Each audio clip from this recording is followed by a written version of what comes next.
আজকে আপনাদের এমন একটা যুদ্ধের কথা বলবো যেটা আগে কখনো শুনেন নাই, সেটি হচ্ছে হাইব্রিড যুদ্ধ। এটাকে নাম দেওয়া হয়েছে হাইব্রিড যুদ্ধ।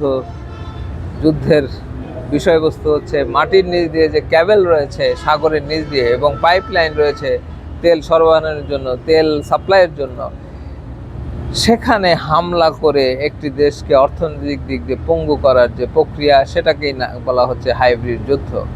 অর্থাৎ সরাসরি যুদ্ধ না করেও একটি দেশের অনেক বড় ক্ষতি করা যায়। এবং যুক্তরাজ্য অভিযোগ করছে রাশিয়ার বিরুদ্ধে যে তারা এমন এমন জায়গায় সাবমেরিনকে পাঠাচ্ছে, তাদের নিজস্ব সাবমেরিন অর্থাৎ রাশিয়ার সাবমেরিনকে পাঠাচ্ছে যে পাইপলাইনের আশেপাশে তারা ঘোরাঘুরি করছে এবং ইন্টারনেটের 95% ইন্টারনেটের যে প্রবাহ সেটি এই যে সমুদ্রের নিচ দিয়ে যে ক্যাবেল গিয়েছে সেটা দিয়ে পরিচালিত হয়। এবং সেই ক্যাবেলের ইনফরমেশন হ্যাক করার জন্য রাশিয়া বিভিন্ন জায়গায় সাবমেরিনকে ডিপ্লয় করছে। অবশ্য রাশিয়া এটা অস্বীকার করেছে, তারা বলছে যে এটি তাদের গবেষণার জন্য তারা নিয়মিত এই কাজগুলো করে থাকে। এই অভিযোগ সত্য হোক না হোক, এটি কিন্তু একটা আলোচনার বিষয়। অর্থাৎ আপনারা বা আমরা যে ড্রোন দিয়ে যুদ্ধ দেখছি এখন, এই যুদ্ধের পাশাপাশি আন্ডারগ্রাউন্ড অর্থাৎ নীরবে বেশ কিছু যুদ্ধ পৃথিবীতে চলে এবং একে অন্যের দুর্ঘটনার কথা বলে বড় ধরনের ক্ষতি করতে পারে।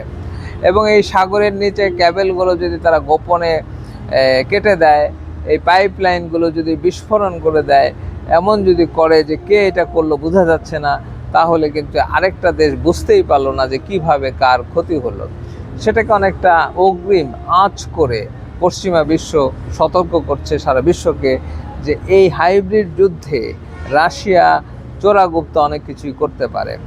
রাশিয়ার বিরুদ্ধে অভিযোগ করার কারণও রয়েছে, তারা কিন্তু এই ধরনের কাজ আগেও করেছে। 2022 সালে একটা গ্যাস পাইপলাইন বিস্ফোরণের কথা আমরা সবাই জানি এবং এর পেছনে কে বা কারা জড়িত ছিল এটা নিয়ে সন্দেহ রয়েছে। তাই এখনকার যুদ্ধ অনেক ধরনের, আমাদেরও সতর্ক হতে হবে। কারণ হচ্ছে যে ইন্টারনেটের যে বাংলাদেশে যে কক্সবাজারে যে ইন্টারনেটের যে ক্যাবেলগুলো এসছে, সারা পৃথিবীর সাথে যে নেটওয়ার্কিং হয়েছে সেটিও কিন্তু ক্ষতিগ্রস্ত হতে পারে।